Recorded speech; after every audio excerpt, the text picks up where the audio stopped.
Welcome to the 19th episode of Junto Club. This is one of our more controversial episodes as we talk about depression, anxiety, and the treatment of mental health conditions using hallucinogens. This includes diving into the neuroscience and behavioral science related to these conditions, as well as the pharmacology of the legal and illegal treatments for these conditions. We discuss why these drugs may or may not work for certain people, and Jake provides insights based on first-hand experiences. We'll be putting out new episodes in May. Matt and Shu are defending their dissertations over the next couple of weeks. In the meantime, for any questions, comments, or if you'd like to rant on something important to you, email juntoclubpodcast@gmail.com. This is Junto Club.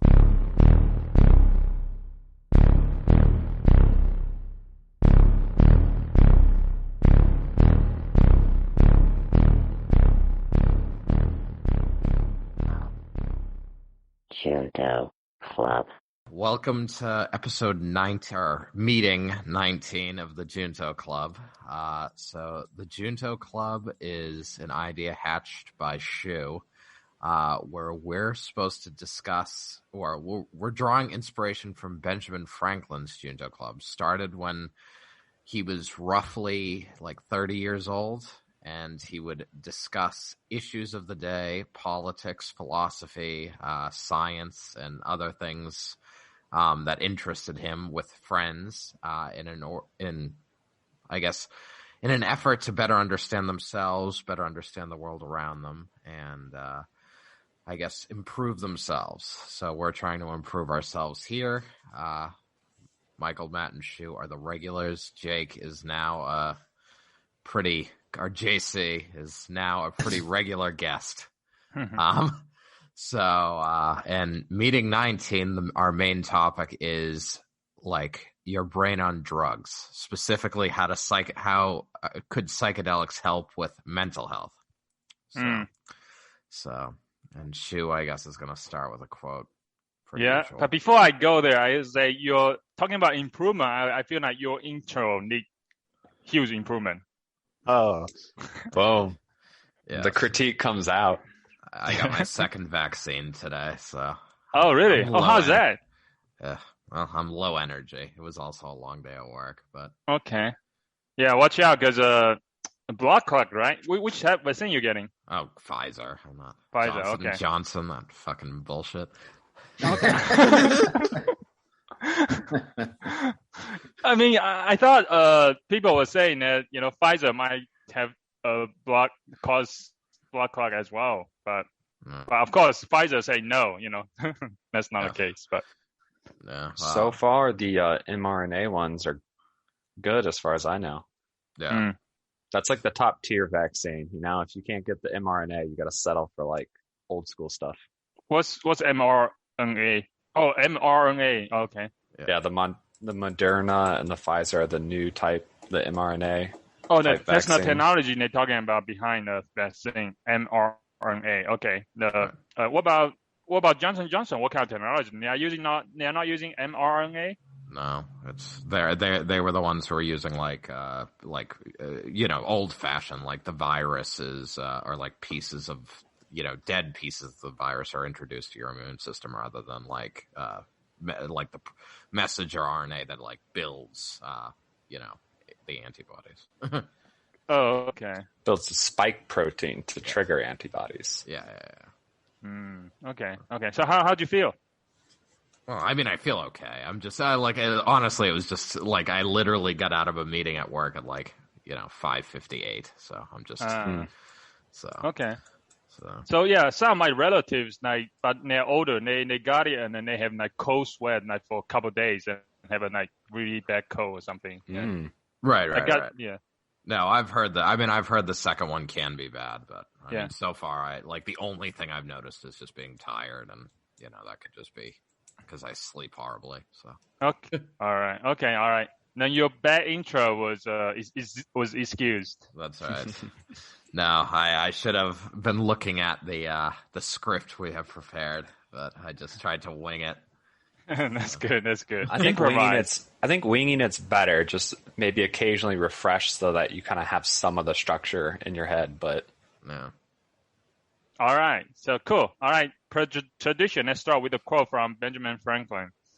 Today's quote is, quote, "Fools make feasts, and wise men eat them," end quote. Got it, or do I need to repeat it? I think so. This is Benjamin Franklin taking shots at the service industry.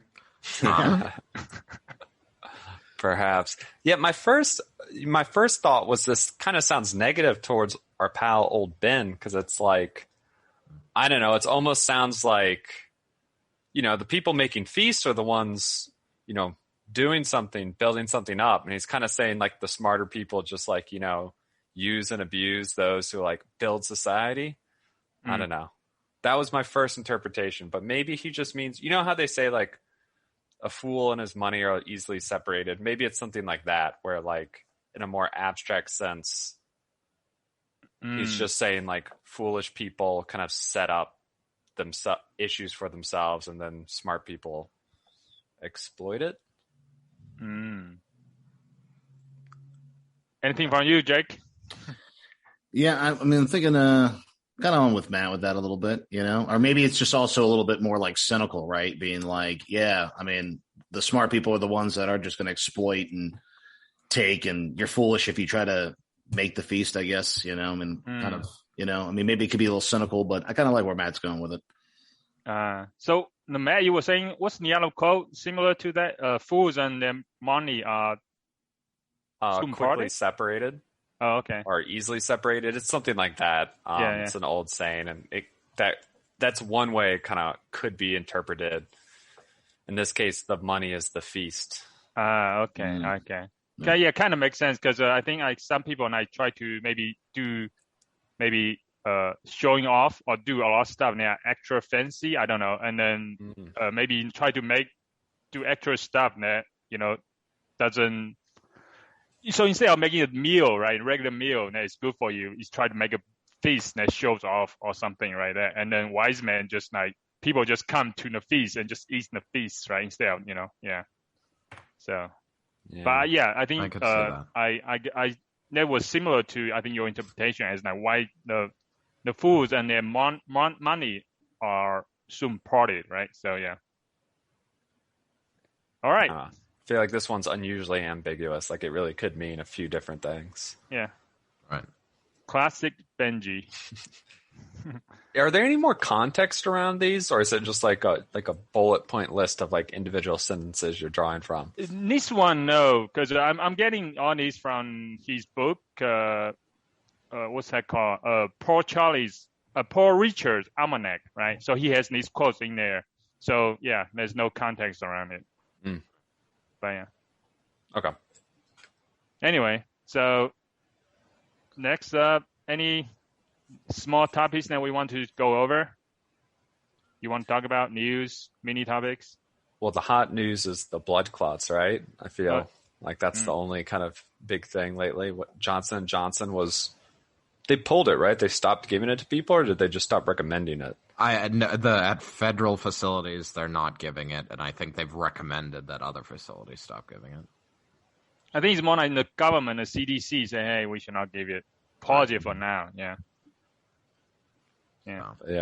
I know you see mixed things. I know some people are saying like, the chance of getting a blood clot from COVID is much greater than from the vaccine, and COVID can also do a bunch of other stuff bad to you. So I don't know. I think obviously they should be transparent. I feel like maybe they should just let people decide, be like, hey, these are the risks. It's small, but it is there, if you want to.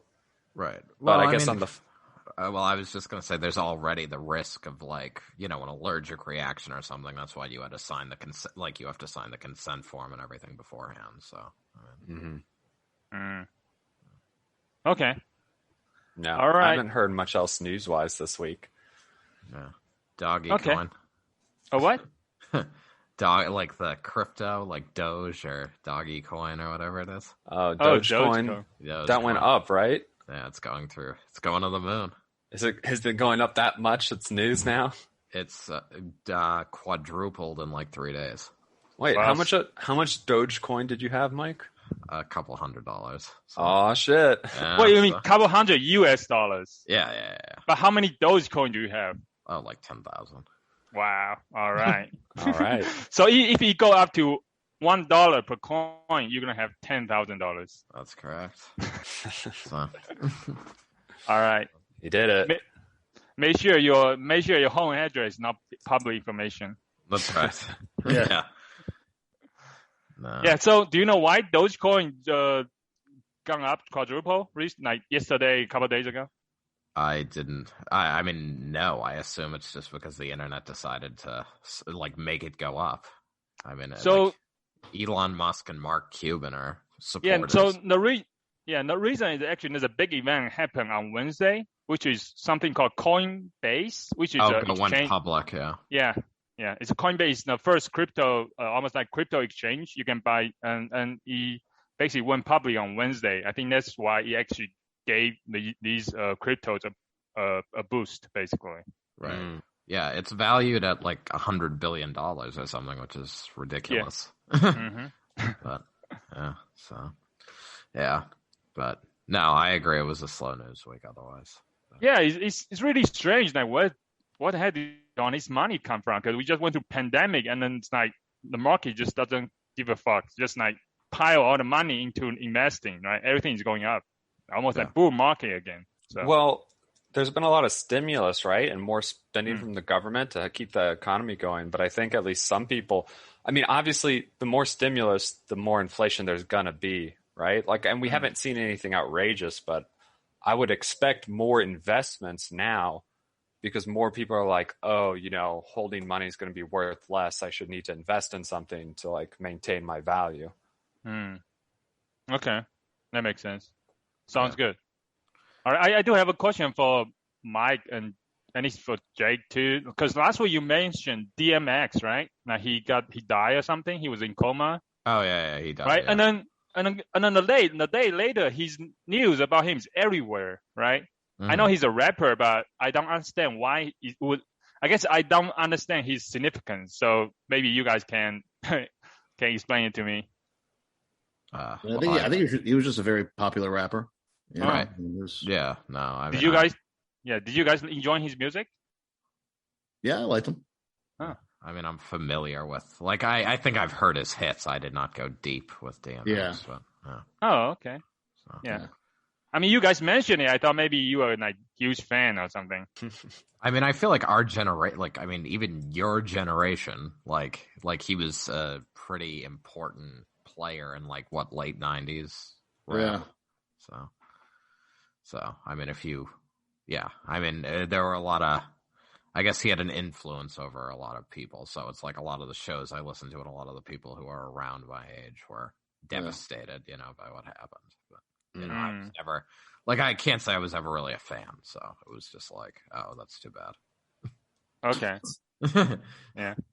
I mean, I don't know what to say. Nice eulogy. Yeah, exactly. Yeah, I think you mentioned he overdosed, right, or something? Yeah, I believe that was. I believe he overdosed, and that led to a heart attack. So. What did he take? Not psychedelics, right? No, that's something to learn. Psychedelics it's very hard to overdose on psychedelics. Yeah. So that's perfect segue into our main topic today. However, actually, I'm gonna break that segue because I want to talk about something before that a little bit. So I'm reading a book called When. It's by Daniel Pink. It's basically like when is like timing of like doing stuff, right? So, so in the book, actually, one thing that I think that might be helpful to a lot of people is that might save people's life is that one lesson is that don't go to see a doctor in the afternoon, right? Don't get a colonoscopy in the afternoon, right? Because the reason is that because they found that there's actually a lot of mistakes like the doctors make occur in the afternoon, right? So just don't go see I guess the main lesson is that don't go see a doctor in the afternoon, right? Try to do it in the morning because when they are more alert. So yeah. Right. Do they have some data on like what the difference is between the morning and like the late afternoon? Like how big of a risk is it comparatively? Yes, but I forgot the numbers right now, so I can bring up next week maybe if you want the actual number. But yeah, basically, I mean, I just also even like any other things as well. Now, a lot of people they found that actually like people not getting like harsher sentence. Like if you go to in front of George, right? You actually get harsher sentence if it's in the afternoon when I don't know. I guess the judge is more cranky in the afternoon. So I thought I read that it was right before lunch was the worst because they're hungry. no, it's it's in the afternoon. Yeah. So yeah. No, I mean I think that would be I mean I think that would almost be a good just topic on its own, that type of book, because I mean it's interesting. Yeah. Anyway, I just want to quickly mention that. So make sure don't go to see a doctor in the afternoon. Don't make your appointments in the afternoon. It's good to know. No. Well, no. I mean, it makes sense if the doctor's coming in at 8 a.m. that if you have the 4 p.m. appointment just before they leave, they're just tired and they're like. I mean, I feel like a proctologist would be an interesting scenario with that, right? Because I feel like if you went in the morning, he's going to be thorough, but he's going to be thorough. Yeah. In the afternoon, he might be a little lazy. So you're like, nice. But then you got prostate cancer and he missed it. Right, exactly. Kind of like, Depends what you're trying to get out of it. What are you trying to get out of it, right? If you're going for frisky, you go in the morning, right? But if you're like, I just want to get this done, you go at like 3. Right. if you're trying to get a big life insurance policy and don't want them to find anything, you go at like 4 p.m. and the doctor's like, sure, you're fine. Yeah. You didn't get in there, Doc. Yeah. He's like, what are these? Those my car keys. Yeah. All right. All right. Transitioning back to the main topic, I have a question first, Mike. Is ecstasy a psychedelic? I don't know. But ecstasy is. Not really. It's like a narcotic, maybe, or something like that. Right. I think ecstasy. I think it is. I think it is, but yeah. Why? Well, do you want to take it? Well, no, because he said it's really hard to OD on psychedelics, and my first thought was like, I thought people died on ecstasy, like not commonly, but like you could if you took too much. Well, then I was like, well, is ecstasy a psychedelic? I don't know shit about drugs. So. No, I believe no. I think ecstasy may have a different binding profile than most psychedelics. I'm not. I feel like years ago I may have actually looked up what it was, but ecstasy may be more. Maybe and no, it is. Ecstasy is MDMA. Is commonly known as ecstasy, but it is a psychedelic because it's using MDMA. People referring it very common right now. He's now saying it ecstasy. You just call it MDMA. Sure. Oh, okay. Yeah. Okay. Well, I guess generally when they're talking about drugs that are used in like research for like depression and stuff, they'll sort of talk about LSD and they'll talk about like magic mushrooms or psilocybin. So those are, I guess, generally the drugs that are focused on like with respect to this. But yeah, I mean, but I guess ecstasy probably causes heart attacks pretty regularly. So, Well, because usually ecstasy, it depends. Like if you get pure MDMA, it's a little bit different. But ecstasy sometimes can be cut with different shit. So sometimes you don't know what you're getting. Well, is it cut with a stimulant a lot, like to keep the party going? But right. But like what kind of stimulant? Right. Well, because I assume that would factor in, right? I mean, that's why cocaine kills. I mean, you can cut it with some methamphetamine, right? And so you're like, and there you go. Yeah. Party's on. Yeah. Always good to cut stuff with meth. That never goes absolutely. Yeah. All right. So, I mean, I was thinking about this, starting this out just with more of like sense. So I guess the topic sort of was use of psychedelics in with respect to sort of the treatment of sort of mental health disorders. And so I guess I wanted to maybe start by thinking about like, what do you see as, depression or anxiety? Like, I guess discuss what you guys see as, what would define that for you? Because I'm curious. Define what? Like depression or anxiety, like anxiety disorders. well, if I would have to, so I feel like depression is characteristic of like not having just like drive or getting enjoyment from anything. And then anxiety, you know, I mean, that is a feeling, like feeling anxious, right? And I feel like those are feelings that everyone has, times everyone experiences that, but it becomes like a problem when like it becomes so severe that it's like really common and impacting your life, right? So if everyone has anxiety, but if you're regularly having it over nothing, especially, you know, then it's like becomes like an anxiety disorder or something like that. And then, and the same thing with depression, right? If like everyone has times when you're just kind of like feeling meh, but if like you're just regularly not motivated or enjoying anything, and it's like, then you're depressed. That's how I would try to define it. So for me, actually, I just heard a quote from Michael Pollan. I think it's Michael Pollan. Yeah, he wrote a book on that, and he actually has quote. His quote about is that he says that depression is regret about the past, whereas anxiety is regret about the future. So I don't really know.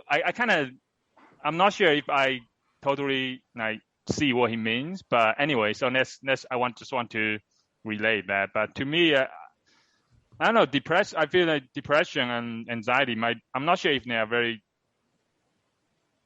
to me, I guess I don't know too much to say what they means to me, but depression is like, and there's a spectrum, I think, right?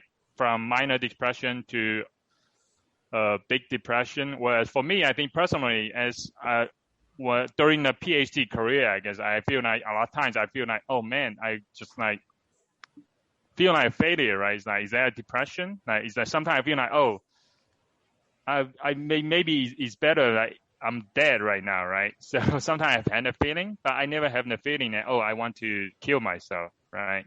So I would say like big depression would be something that someone want to do that. And yeah, so I'm not sure that qualify as a minor depression or something, but yeah. Yeah. Well, Jake, do you want to add anything? I wanted to get kind of weird and abstract with it and be like, depression is like you're melting, and like anxiety is just constant vibration. We can tell who's done the most drugs here now. Exactly. It's very obvious. There's your drug. There's your drug answer right there. On the secret of the topic. Boom. All right. What are you on right now? I wish. It'd be great. Yeah. No, but okay. Well, I basically, I listened to the podcast with Michael Pollan as well, but I guess for me, I went to sort of like studies and basically looked at sort of a study psychologists did, trying to disentangle depression and give hints about. So I agree with what you said, that there's a spectrum, Shu, and sort of everyone experiences depression differently, right? Like, is it a sadness that's prolonged? Is it like zero energy? Is it, more of a self-hatred? And, similar with anxiety, is it like, you're worried about, you have unrealistic worries about something like that's very related to your life, like work or something, or is it, anxiety about health, like hypochondriacs or something like that? So, I mean, there's a very large and, I guess disparate sort of, like ways in which these manifest. But, I guess the study in particular that I looked at basically said that people prone to depression and people prone to anxiety, like both have perceptual, I use the word issues because I don't know of a different word, like have different perceptual systems than people who are sort of, controls, or quote unquote, like don't have that predisposition. And basically all they did was sort of show them different, like still images as like stimulus, and basically like that were faces. And they found with people with depression would attend to like sad faces a lot more, like so stimuli that are sad, like a lot more compared to sort of people, the control group. And people with anxiety would like attend to like angry stimulus, like so stimuli that could in theory provoke some type of anxiety, like they would. So it's really like a perceptual issue is what makes these, mental illness type disorders. So So that was so basically the goal of, or I guess part of the desire to or the approach to treat these is to, I guess, change how people perceive the world around them. So perceive stimuli around them. So quick question. So what's the difference between anxiety and depression? I'm not sure if maybe I missed it. So in this particular study, it was people with depression or predisposed to depression would generally attend, so like pay more attention to like sad stimuli, like so they'd focus on sad stimuli for a greater amount of time than like happy or angry or like other types of stimulus, like faces essentially was what they used. And people with anxiety would attend more to like the angry faces. So people with anxiety were focused on, people looking at the people being angry. Yeah. Yeah, I think I got that, but from your definition, what's the definition for you, I guess? What's for between depression and anxiety? Or maybe is there a clinical difference? I don't know. Well, so I mean, it's just so I think depression and anxiety in both cases are are perceptual differences from the norm. Like essentially it's biased perception. Both of them are biased perception. It's just biasing your perception in different ways. Yeah. I think I'm not talking about a perception. I think it's more like if you try to explain someone like, hey, I'm depressed, I'm having a depression, I'm having anxiety, but how do you explain the difference to someone like me who doesn't know anything about that? Like, what is depression? What is anxiety? What's the difference? I just don't understand. What do you mean? Like, anxiety is just like you're worried about something. Like, okay. And whereas depression is you feel hopeless, or like there's a hopelessness there. Like, things will not get better, or I am not sufficient. I mean, I think that, like, and I mean, I guess at a behavioral level, that is it. But I think what I'm saying is that stems from how our brain perceives. Yeah.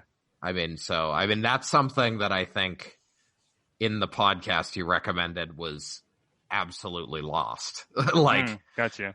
I think that, shots fired. Yes, that's right. Starting attacking other podcasts. Yeah, no, I mean, so we'll get in. So I guess, so a lot of people will talk about, how serotonin relates to depression and anxiety. So, sorry, interrupting again, before I go there. So you mentioned a perception of like the picture image, right? Sad image and angry image. Mm-hmm. What about songs, right? Because anything about, do you know anything that's about songs, like music? Because personally, because I don't know why, but I really enjoy like sappy love songs. Like people are really sad songs.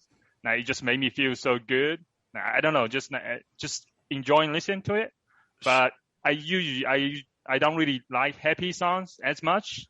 But is that just me, or is that everybody else? No. Okay. I think that's a clinical term for just bad taste in music. Good point. No. I have an overly serious answer, but yes, because I actually in some of the classes I've taken, I read about why people like music, and and I did a project on sort of having people empathize using music. So music, yes, is like people sort of try to encode emotion with music. And part of the reason people like it is it's sort of, you can relate to people on an emotional level through music. And part of the way in which people, or like neuroscientists have looked at it is like when you're listening to music, there like areas of your brain that are associated with basically like making guesses are like, sort of future thinking are often active.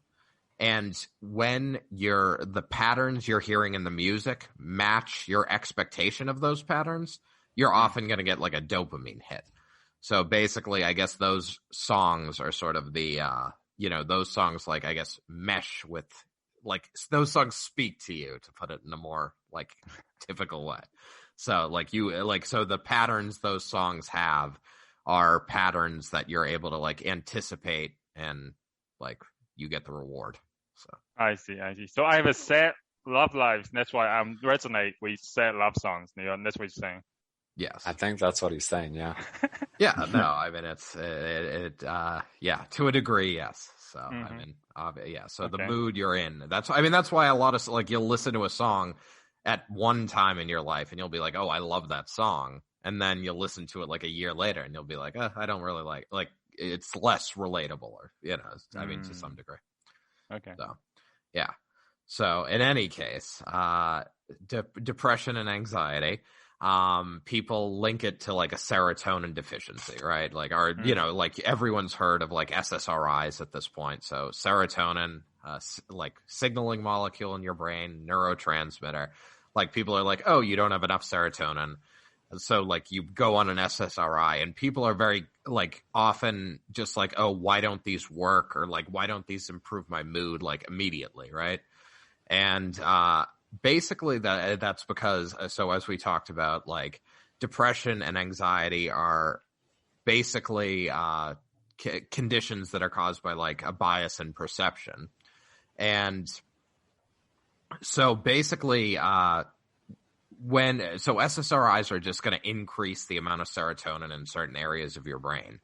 And like you still need to essentially like relearn, I guess, how to like, so I guess the theory is that like once you have like increased levels of serotonin, you still need to like relearn essentially how to like give your attention to like other stimuli. Like, so if you're not like biased in like they're not changing your mood, right? You still need to, they're changing your attention.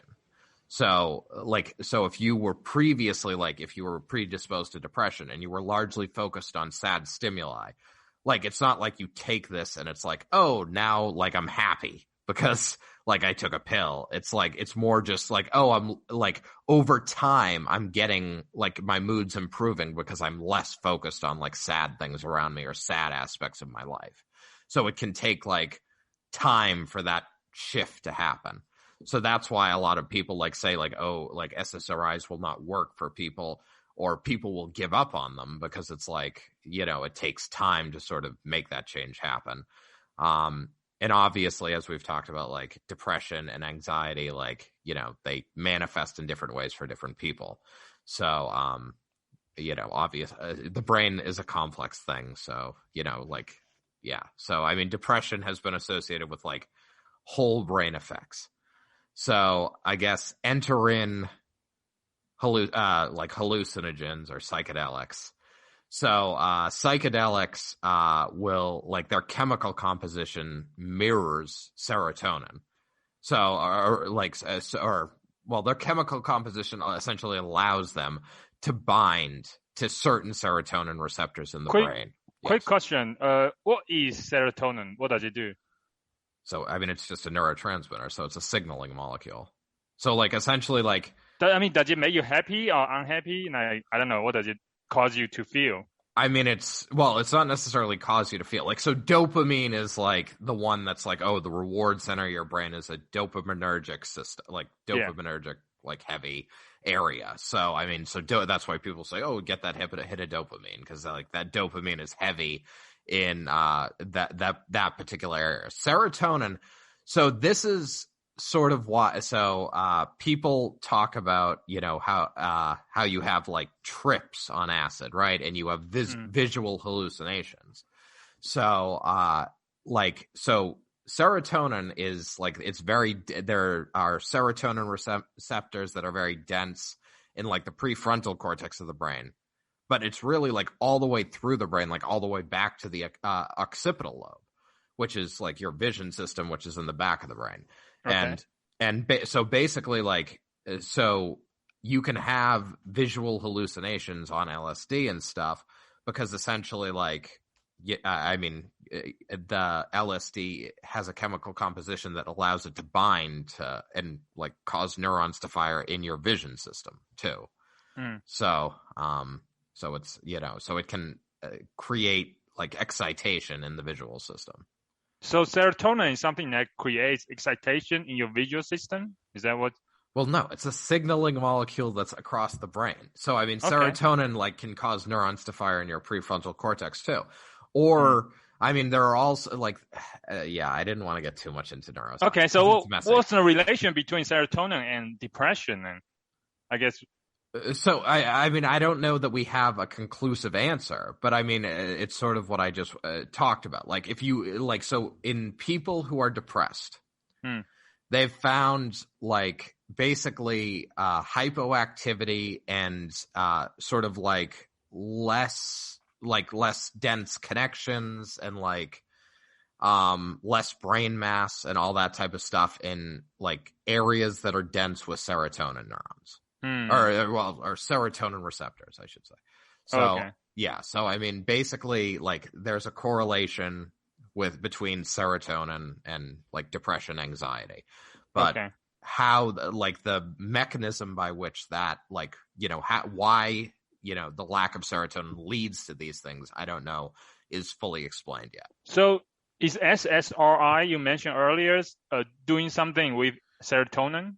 Yes. So serotonin like reuptake inhibitor is so SS. Yeah. So increase your serotonin. Is that what it does? SSRI. Yeah. So basically, like in synapses, like between neurons, so the area between neuron where these like brain chemicals float around, there's mechanisms that collect them in order to prevent like postsynaptic neurons from firing repeatedly. So the idea is to essentially like prevent this reuptake of serotonin from happening to increase the levels of serotonin in the brain.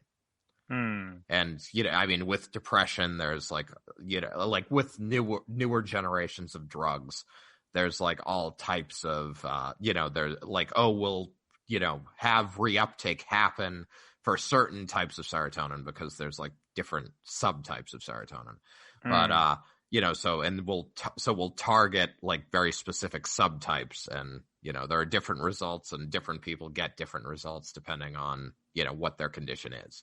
So like I say, so anxiety and depression are like messy, and we use them like, that's everyone is depressed or everyone is anxious, but it's like, it's just it's individualized. I mean, it's a spectrum of spectrums. So so you mentioned like SSRI and other drugs doesn't really work as good. So does psychedelics work much better? So psychedelics. So the research has shown that psychedelics, it's shown in like comparing like psychedelics. I mean, especially like psilocybin, like is the big one being researched. So I guess the reason I wanted to bring up this topic is there's a company, that I guess Cybex, I believe is the name, like in Toronto, that is like, so Kernel is a company that makes like a premier wearable EEG machine. And basically they partnered with 50 different like people and labs, and that one of them was this like Cybex company. And I was like, what do they do? And they're doing research on like the use of psychedelics and specifically like magic mushrooms and depression. And so on their website, they had a bunch of studies over the course of years that basically show like when comparing controls and people who take psychedelics, that they show like mood improvement, like sort of shortly after treatment, and like even like 6 months out, people like or a lot of people are able to like show positive results. So I mean, so with this psychedelic, I mean, so psychedelics for the most part are going to essentially mirror the chemical composition of like serotonin. So they're going to bind to the receptor serotonin. So, I mean, rather than SSRIs, which are like, we're going to increase the levels of serotonin, levels of serotonin by preventing the uptake of what your brain naturally has made. This is essentially like, here's a chemical that's pretty good at binding to these receptors, so we're just going to like essentially feed in serotonin to your brain. So neurons start just firing somewhat randomly, or is it just they're much more sensitive to stimuli, so they fire easier? Well, yeah, I mean, so essentially the chemical will bind and cause, the neuron to fire. And of course there's like inhibitory neurons, excitatory neurons. So, I mean, it's a little bit messy, like whether it's like increasing brain activity or lowering brain activity. But, but I mean, basically, So you're saying psychedelics increase your amount of serotonin as well? Well, not exactly, but yes. I mean, yeah, essentially it mimics serotonin. So it replaces serotonin in, the like firing process. So why is it better than SSRI then? Well, it could, I mean, it doesn't, it's unclear, I guess, if it's better, but preliminary studies are excited about this because, basically, it could, so, I mean, I think in the podcast you recommended, they said something about, like, there was a quote that, basically said, like, psychedelics are to the brain, the understanding of the brain, what the telescope is to astronomy and the microscope is to biology. And that's a big statement. That is a big statement, and I sort of disagree with it, but I mean, he's right. I mean, but serotonin is gonna like bind to these different like receptors, and it's essentially like it's gonna show like, so if you think of our brain as like essentially just a bunch of networks that are connected, then it's essentially like serotonin, like in theory could be one, like if the neurotransmitter serotonin is responsible for certain things, like if you just pump in a drug that can like essentially light up the networks it's involved in, you could sort of see what the uses are of, or like, you could essentially like say, okay, the networks it's lighting up are responsible for this. And, when we make them fire, this is what they sort of produce in our consciousness. We lost Jake. Yeah, I think Jake froze. But yeah, so I want to expand because I think Shu had a good question here, and this might just be a case of we don't know, but like the difference between if these things are binding to the same like receptor sites as serotonin, why is the effect much different than taking an SSRI? Is it just scale, like that they end up binding much more, like they will pump way more of this artificial chemical, or is it like they function differently in the receptor site? That's my understanding. So that would be my guess. So I don't have a perfect answer to that, but that's my understanding is that basically it would be like essentially the chemical has like, so that there's a binding coefficient that basically says like how good a chemical is at binding to certain receptor sites. And so I think these chemicals for certain types, like each drug is different, but the binding profile of these usually have like very high binding efficacy for at least one type of serotonin receptor. So, whereas SSRIs are just like, sort of preventing serotonin from being taken up by. So these drugs bind better than serotonin itself, basically. In theory, yeah. So, yeah. So, I mean, basically, they're better about binding. So, I guess. So, I want to go back to your quote. I guess you say you disagree with. What's the quote that you disagree with? Psychedelics are to the brain as the telescope is to astronomy and the microscope is to biology. Yes. Yeah. Why do you disagree with that? Because I mean, it's just one. It's essentially one chemical, right? So, yeah. I mean, your brain is full of different types of neurotransmitters. So, I mean, why is it psychedelic? Is it really just one chemical? Yeah. Well, I mean, okay, but serotonin is one type of neurotransmitter. I mean, you are assuming serotonin is the only necessary cause of depression, like the lack of it, right? So maybe there's other things that. No. What he's assuming is psychedelics only act through the mechanisms that serotonin does, right? Right, exactly. So, I mean, these drugs are binding to serotonin receptors. They are not going to bind to dopamine receptors, norepinephrine receptors. So it's like, it's an incomplete picture of the brain, right?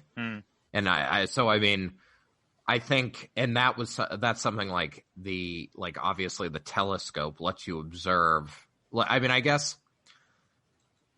there are I guess you could argue like, oh, well, that lets you observe like serotonin networks, but the telescope didn't let you observe like radiation, right? Like there need to be a different instrument to that. So it's like, I guess some argument could be made there, but like telescope, I mean, it lets you observe not just like low level, you observe your, I guess a lot of you experience, right, of taking a drug, right? Now you experience different people might have different experiences, right? Like the trips they were talking about. I mean, I never took one, so I can't really talk about the experiences, but.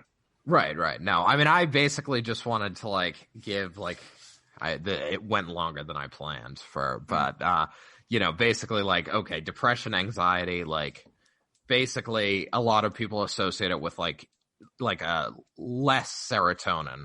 And, I mean, I think that it's more complicated than that. And, and as you say, people experience these drugs differently, and that's because people's brains have different numbers, different connections, and like when it comes to these serotonin receptors. So it's like the brain is just like a very individualized place, which is why we're different. So I mean, I think. Much like SSRIs are very ineffective for some people, and people respond differently to them over time. I think when people are like, oh, like psychedelics are like a solution, I guess have caution there, right? I mean, all of the treatments for like mental illness, it's like it's just like very. It's precise. Yeah. Exactly. So I mean, that's why even the podcast I sent you, I mentioned that is by Tim Ferriss, right? The Tim Ferriss podcast interviewing Michael Pollan. Right. By the way, Tim Ferriss. I would call him the godfather of Junto Club because he's the one that inspired me to kind of dabble into podcasts. So anyway, checking out. So anyway, I mean, one of their main point is that yes, they were really excited about the promise of psychedelics, but they do caution that of course it's going to be very dangerous, but that's why we need to understand it, right? To do more research into it. So that's why Tim Ferriss actually he actually gave a lot of money to Johns Hopkins and also UCSF on his medical centers, try to give them money to conduct these psychedelic researches, right? So. Right. No, but I would say that podcast, though, the caution at the end, or their statement at the end that more research is necessary, I think is a good one. But the podcast as a whole, up until that point, is like way overly optimistic. And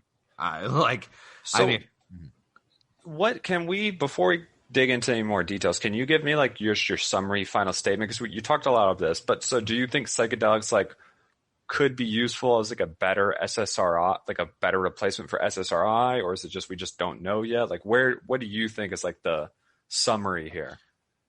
I would say likely we don't know yet. I would say there's I mean, granted, SSRIs have their own issues. I mean, people, and like I say, like there's like one of the side effects of SSRIs is suicide. And I think that's in part because of what I talked about, like people will start taking them and say like, I don't feel better. What's going on? And it's like, they sort of, that makes them that makes them anxious, like I'm unfixable, and that leads, I mean, that's a theory about why that leads to suicide and things like that. So I mean, I think psychedelics definitely have potentially more issues that come about because of with respect to confusion and things like that. I mean, we really just don't know how they change your brain. I mean, there are people who have take psychedelics and a year later there's notable differences in cognitive activity and stuff. So okay. I was actually going to Yeah, ask they about. improve, right? Now look at Steve Jobs. He do LSD and he became the best. You know. Yeah. Well, not all of his decision making was great, so. Yes, you don't get treatment for cancer, but you know. I was actually going to say, because I've heard about people being like, oh, you like take LSD once and it changes your outlook on life forever. And I was going to ask, like, are these actually making permanent changes to the brain, or is it just like, you know, like having a personal epiphany while you're high or whatever? So I mean, Jake, I do want Jake to weigh in on what the experience is like, but I sort of wanted to save that maybe to the end a little bit. But we don't need to save it. Also, I mean, I want to have a quick question. Are psychedelics legals right now? I mean, is it like magic mushroom? Are they legal or no? No. I think they're still a class 1 drug. Oh, like in all states, or maybe in some states are legal? To be honest, I think it's all states still. Didn't like Oregon like legalize or decriminalize everything? Oh yeah, okay. Oregon, okay, yes, Oregon decriminalized and then I think everything. I think the spores, like I think some states you can grow these in, I think, or something like that. Like you can grow, like you can't grow them in Georgia. I mean, yeah, like yeah. The spores are illegal or something like that. But you can Georgia, just of course, I would expect it not to be. But I mean, psychedelic. The one main advantage of psychedelic is not addictive, right? Yeah, they that's say the main it has advantage. Limited addictive properties. Yeah. Yeah, because you can't trip too much because then then it's almost like a waste, right? Like you need to recover. You need to recover. You know what I mean? Because then you could be just shot, right? Talk about the serotonin, like you're just shot. Like when you're done, you could feel it the next day. It's not like you're hungover. You're just like you feel a little zapped. Yeah, I heard that one story in the experiment. My niece, the Michael Pollan talked about is that if you put a rat, you know, give you a lever, right? Like one lever give you food, and the other lever give you like cocaine. Once the rat hit the lever on cocaine, it would just keep hitting the cocaine lever, and it would just die of starvation. Whereas if you have a rat, you know, give you a lever like food and psychedelic, you know, once the rat hit the lever and get a psychedelic once, it would never hit it again. Right? Yeah. So, yeah. Yeah. So anyway. All right. Well, just to finish up, so I guess on that particular podcast, they talk so Matt talked about life-changing experiences. Yeah. And they talk a lot about that on the podcast, and specifically with respect to death, right? Yeah. Like that's their big so people who are afraid of death have reported when they take this psychedelic that basically there's a thing called ego death when you're on the psychedelic. That essentially you become one with what's around you. So, like, if you hear music playing, you actually become the music. And part of that is, so I guess there's two purported, like, big differences in the brain when you take these psychedelics. One is the vision system lights up like a Christmas tree. So you begin to see a lot of different things. Or like visual hallucinations. And one is actually a depression of activity in sort of like what people refer to as like the ego part of your brain. So really what that is like your prefrontal cortex and the downstream systems from that. Like, so like your brain, if it's a network, like the prefrontal cortex is going to like draw input from a lot of systems and like feed down to a lot of systems. And the prefrontal cortex has been associated with things like decision making, like morality. So it's drawing input from a lot of perceptual systems, and it's essentially like combining that information with like areas of the brain associated with like memories and emotion. So it's like an integrative part of you. Or like at a high level, that's how it's understood, as sort of like it's integrating a lot of different pieces. So because like these different psychedelics bind to neurons that are more like antagonistic or like responsible for regulating activity in that particular region, it'll depress activity in that region. So there's like less combining going on. So that's like, so they call it like ego death, because essentially like that, like you don't necessarily like have that. Do y'all still hear Mike? It's silent for me. Mike. Can you not You're hear back. me? Yeah. Yes, you went silent for a few seconds. Anyway, I think you were talking about the cancer patients, right? Is that what you were talking about? They did a study on the cancer patients, treatment for cancer patients, right? Right. Well, I mean, it's been done. Just people generally. I feel because they talked about one specific study with cancer patients, but I mean, So then that study basically what they did is that when the cancer patient when they got a diagnosis, they're gonna die, right? So they got really worried and became depressed, and they started using this psychedelic actually like decrease the depression level, anxiety, much very very well. It actually almost has lasting effects as well. So so it's almost like they see death very very differently now after they've done that basically. So yeah. Right. So I guess I don't know if this part got dropped out, but it's a network that's associated with identity, because it is essentially integrating a lot of information about your history and memories and emotion and your different perception now. So if you depress activity in that area, you sort of lose your or they say you sort of lose yourself, because it's you don't have that integration happening of all that. So you go ahead. Yeah. Well, I mean, basically, I guess I assume we're mostly in agreement that I guess what makes us us, so our consciousness is sort of an emergent property of many different systems coming, vision and memory and all these different systems coming together. So I would as much as this ego death thing, I think to experience it would be interesting. I mean, I feel in a way, it's just, it's essentially sort of what we've seen with brain injuries in the past, sort of. I mean, when people used to,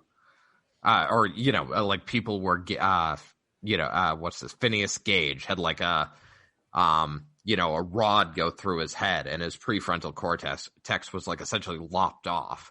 I mean, we've seen sort of situations where the self part of the brain or this egocentric part of the brain is fundamentally altered.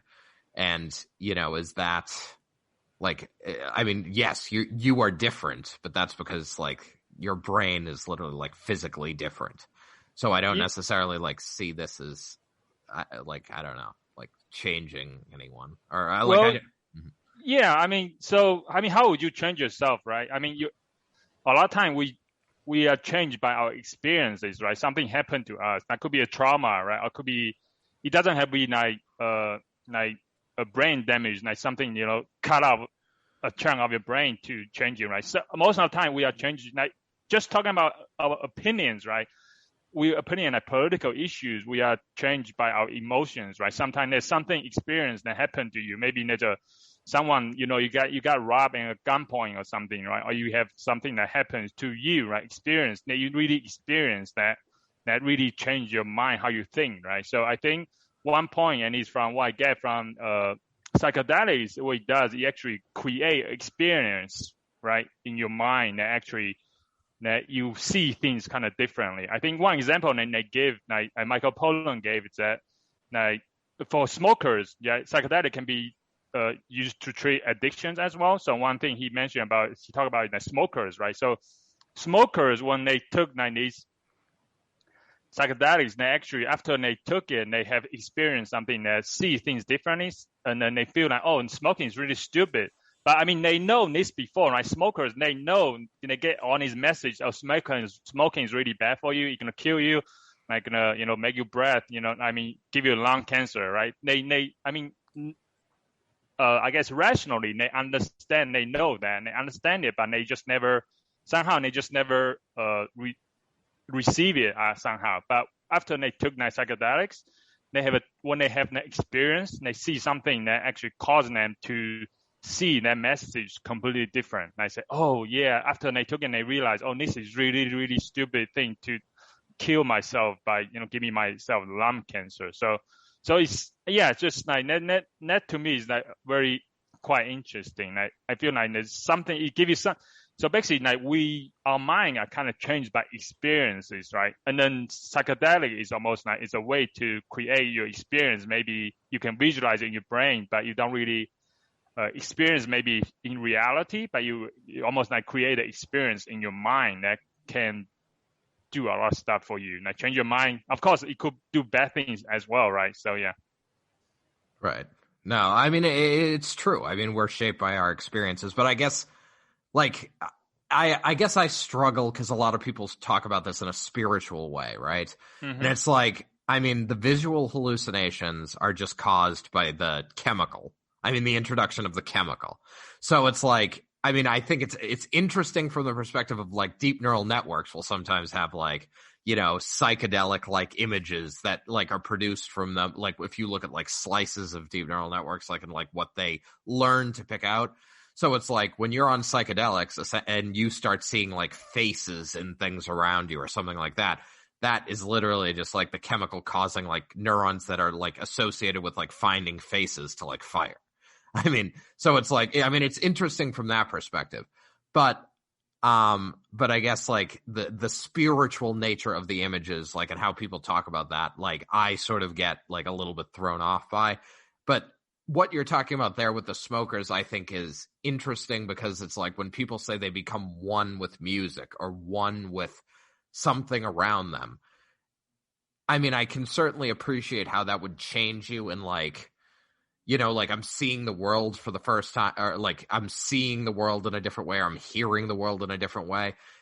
Because it's sort of like you're experiencing like audio and visual and like different elements of what's around you in a way like unencumbered by your history, right?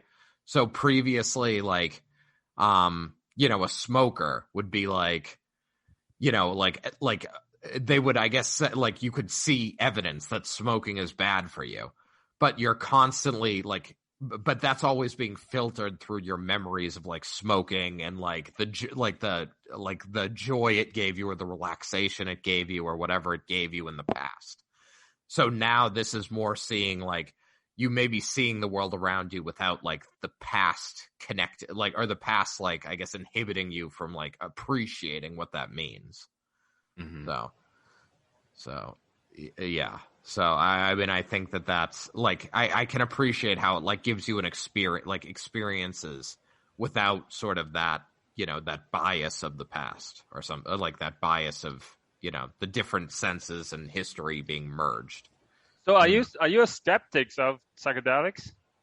I mean, I just, what it comes down to is I'm a skeptic of anything that people claim is like a great cure for what are complex disorders, and all it is like like a very just like cure-all type chemical, like, because I mean SSRIs don't work that well, and it's part of it is because we're just like serotonin's an issue in a condition we don't understand really at all, but we're gonna just like try something and it's gonna work reasonably well for some people, not at all for some people, and some people just kill themselves. And I mean, I think like I think psychedelics are probably like psychedelics are like there's a little bit of randomness there. So I like it's serotonin, but it binds like with some efficiency to receptors, and it's like we don't really know what it's going to do, but you know, I just get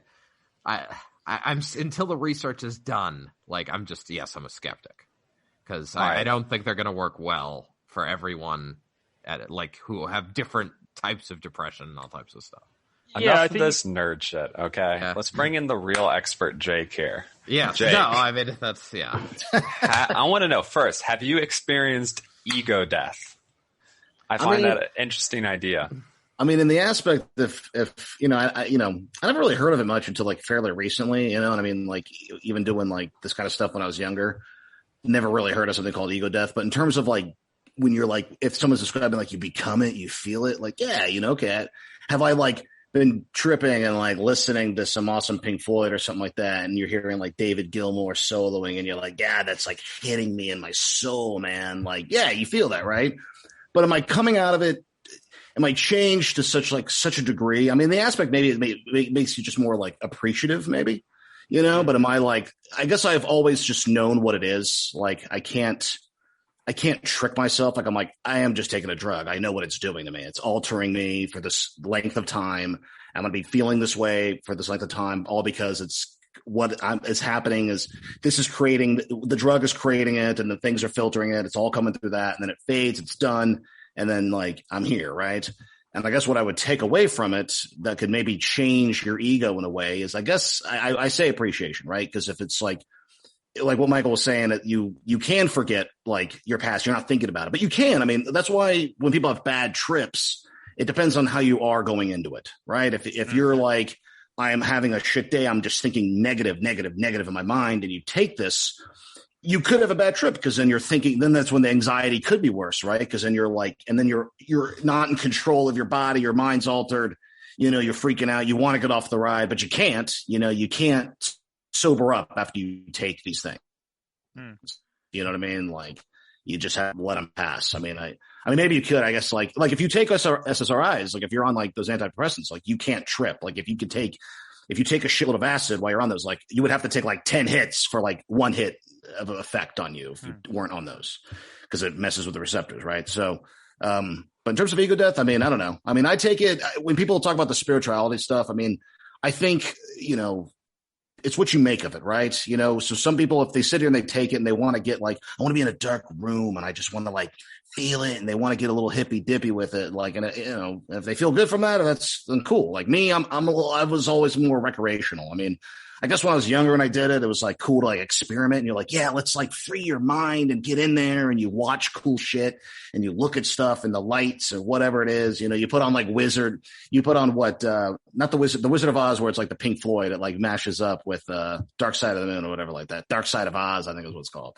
You watch that and you're like, oh man, or you could just, get in your head or whatever. But for me, I have always just been like, I know what I'm doing. It's a drug. I'm having fun. I just want to like let loose, get altered. Like if it changes me, it changes me in the aspect of more just like the experiences, right? And to me, taking that drug is its own experience and what you deal with. And then depending on what you do with it, sometimes you could take it and you're like, I've taken that. I'm at festivals, right? I'm at a music festival and you're watching this band live. And so it intensifies that experience. So that's an experience, right? You just got to appreciate there's nothing else. It's just you and the music. You're feeling it. It's awesome. So what you come out of it, I guess, could change you, right? You can go, man, I appreciate life a little bit more, right? Because I guess it was in that moment, but maybe not. I mean, I think it depends on the person, honestly. I think that's why more research needs in terms of like, do I think this is an answer? I don't know. I think more, I still deal with like my depression and anxiety and stuff, and I've done this stuff and it hasn't cured me.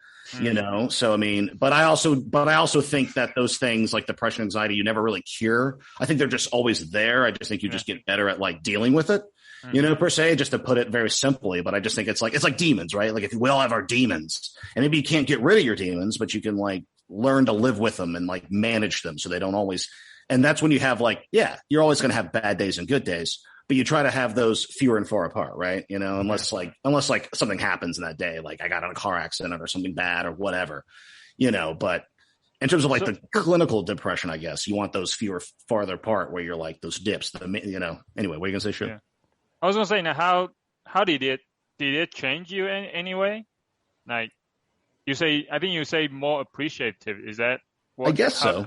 Yeah, I guess that would make me, I guess if I said it had to change me in some aspect, then yeah, sure. Yeah, like that's probably what it did, was just sort of like appreciate things just in all ways, right? And you can appreciate, like, you can start off weird, right? You're like, I appreciate the drug in a way, right? Because it's something that like it does. I mean, like depending on how much you take, you're definitely like, you're tripping, right? You're like it's not like you're not you. I mean, I've always felt in control. I've never had a bad trip. I've had intense trips, but I've never been like freaking out, where I'm like, oh my God, I mean, you can be like, like definitely, you feel it in your teeth a little bit, like in terms of physical effects, like you definitely feel that euphoria feeling, you could feel it in your body, and it depends what you're doing. Acid, LSD and mushrooms and stuff like that. They're different feelings, right? LSD is going to be a little bit more up. For me, like it's a little bit more of a stimulant. Like you're going to feel like I want to do something, right? You're like, I'm on LSD. Like if you want to like, you always want to probably do something anyway on psychedelics. Like you just don't want to like chill. Some people are like, I got to get out. Like when you're on mushrooms, some people like to be out in nature. Go on a hike. If you're on a hike, take some mushrooms, like you're outside.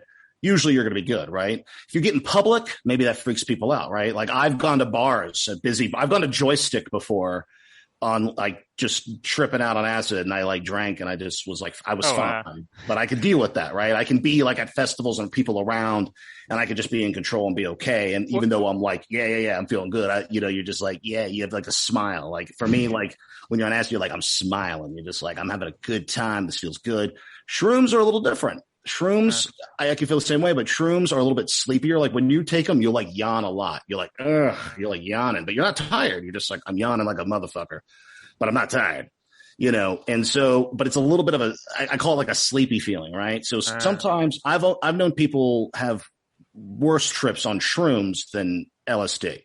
I've never really, the people that I've done it with, like no one's ever really had a bad trip on LSD, but I've known people that have had like hard trips on mushrooms, because mushrooms is sort of like, it can get a little darker, right? Like that's why I think they study this a little bit more so. Maybe because it's a little more natural, right? I mean, you can find this. I mean, I remember back in high school going and picking these with my friends at like horse pastures. Oh yeah. Yeah. I go way back with it. I know it's terrible. Taking the mushrooms from the random horse pasture. That's brave. Dude, it was. So my buddy and I, we would drive and like, so we lived in an area where there's like polo players and stuff. So like we had like, there was people with horse pastures. And then even you go to this other area and people would have like cow farms or just whatever, just like, the cow. So this thing grows in like shit or just, essentially can grow in shit. So yeah, we would go in and we would like drive at night and one of us would get out and drive the car down and we'd go in, like have a flashlight and go hunt through shit and find some shrooms. And sometimes people would come out, they'd be like, who the hell's out there? And they're seeing the flashlight and we'd like get out and run. We're like, hurry, man, hurry. And wait, what do you mean by you find some shrooms? Like, is it like grow in a garden somewhere? I mean, shrooms, they grow naturally, here in Georgia, when it rains, right? Like you can go to certain places. Like if you went out to like the woods, like if you know what you're looking for, if you know what it looks like, and you know what it is, you can find it naturally. It's very possible, Oh, so, wow. Yeah. I had no idea. All yeah. right. Yeah. That's why people like to get the spores and stuff like that. And you can grow it yourself at home. I mean, you could really just grow, people grow like just oyster mushrooms, right? And like lion's mane, and they grow like just like gourmet type mushrooms. Yeah. Essentially, like the psilocybin kind is no different, right? Fungus grows in the same way. So you can grow it yourself or you can find it out in nature. Yeah. LSD is a different story, right? That's made in the lab and like, So why is it called trip?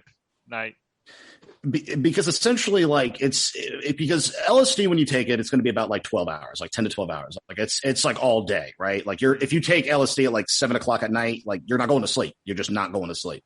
You're staying up till 7 in the morning probably. And then you'll be like, I'm tired. Let me go to bed.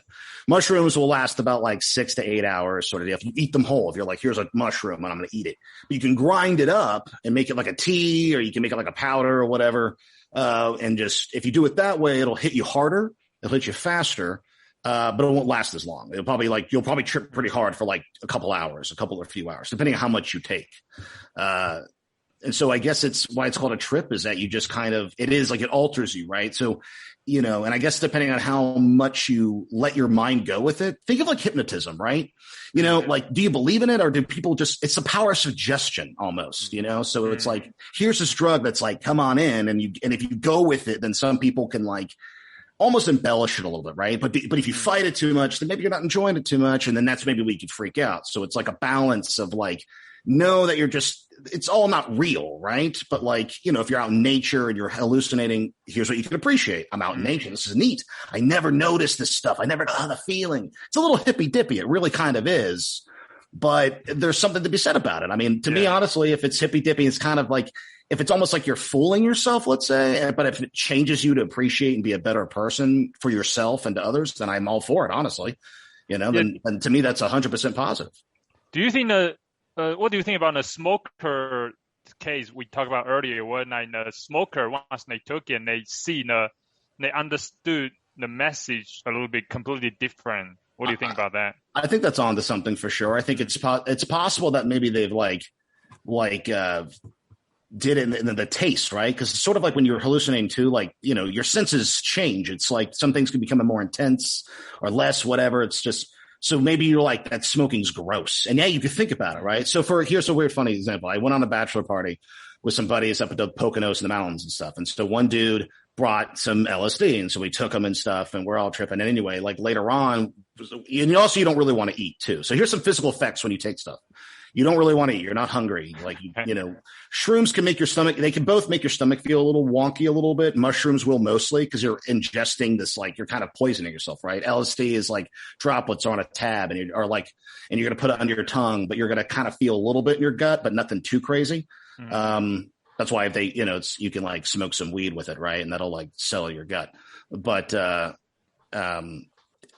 so anyway, we went to eat later on towards like the end of our trip, and the dude took a bite of the burger, and eventually he puked. And we were all like, we know what it is. And it's because he probably got in his head about the burger and thinking of like the meat, think of like the cow being murdered and killed and grinding up in the blood and the guts. And maybe it's like not clean. And you kind of like hyper focus on this like imaginative shit.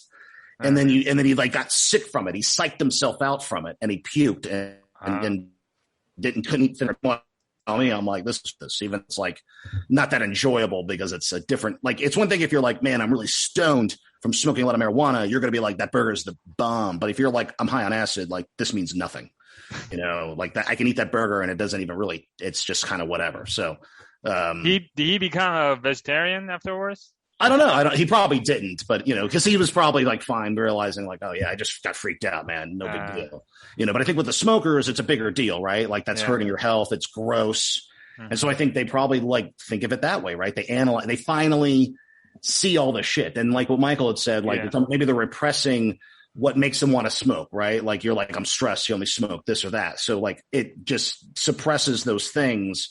And you're just thinking differently than you normally do. So that's the trip, right? The trip is like a different you almost. Yeah. You know, and why people probably freak out, or they worry never wanting to take it, which I'm going to ask you guys if you would ever take it, but before you answer that, or try these things, is because they feel like that it's going to permanently change them. And I fully disagree with that. I think it's not going to permanently change you. It's not going to be some like drastic thing. You're not going to be not shoe anymore if you took some acid, right? You're probably just going to be like, damn, that was crazy. It was in fact, I'm always interested with you guys taking it, because being like doctors and like about science and stuff, it would be interesting to see your take, because you would be taking it differently. Like, would it really work that well? Maybe you're worried you take a hit and you're like, I didn't really, I kind of feel euphoric. Like, okay, like I just feel like kind of drunk, but like in a really good mood, you know, like it might not be anything to you. Right. Or maybe if you took more, who knows? So I'm always curious about like certain people who are like, I don't like to do drugs. Oh, I think you're the best people to try it, because because it's a different take on it for people who are like, yeah, fuck me up, you know? Like, go for it. Jake's personally advocating for corruption here. Yeah, exactly. Well, because it's one time, right? Like you took LSD and you're tripping out. You can find these mushrooms in the wild. Just go out and take them. If you've never done drugs, you're the perfect person to do it. Yeah, exactly.